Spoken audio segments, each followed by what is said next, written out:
Update பார்க்கலாம். அப்புறம் வந்து சப்ஸ்கிரைபர் கேட்ட ஒரு கேள்வியை முதல்ல பார்க்கலாம். சவுத் இந்தியன் பேங்க் பற்றி கேட்டிருக்கிறாரு. இதை கொஞ்சம் முழுமையாக நம்ம பார்த்துருவோம். சவுத் இந்தியன் பேங்க் 1929ஆம் ஆண்டு நிறுவப்பட்ட கேரளாவை தளமாக கொண்ட ஒரு தனியார் வங்கியாக இருக்கிறாங்க. இவங்க கார்ப்பரேட் மற்றும் கருவூல சேவைகளை வழங்கிட்டு வர்றாங்க. 950 கிளைகளோட செயல்பட்டுட்டு வர்றாங்க.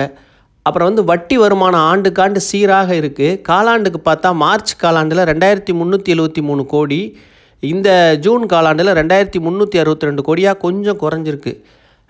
நிகர வருமானம் பார்த்தா ஆண்டுக்காண்டு சீரான வளர்ச்சியில் இருக்குது.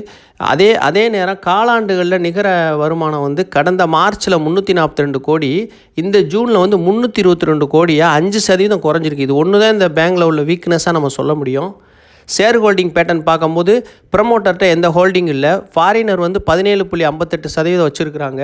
மியூச்சுவல் ஃபண்டு 9.55% வச்சுருக்கிறாங்க. பொதுமக்கள்கிட்ட 72%, 72.87% பொதுமக்கள் வச்சுருக்கிறாங்க. எஃப்ஐஐ ஹோல்டிங்கை வந்து அதிகரிச்சுட்டே போகிறாங்க. மியூச்சுவல் ஃபண்டு அதிகப்படுத்திக்கிட்டே போகிறாங்க. பொதுமக்கள் கொஞ்சம் குறைச்சிக்கிட்டு வர்றாங்க ஹோல்டிங்கை. சவுத் இந்தியன் பேங்கோட ROA ரிட்டர்ன் ஆன் அசெட் பார்த்திங்கன்னா இதுவரை இல்லாத அளவுக்கு நல்ல 1.05 பதிவு செஞ்சுருக்காங்க. அவங்க 20 வருஷத்தில் இல்லாத அளவுக்கு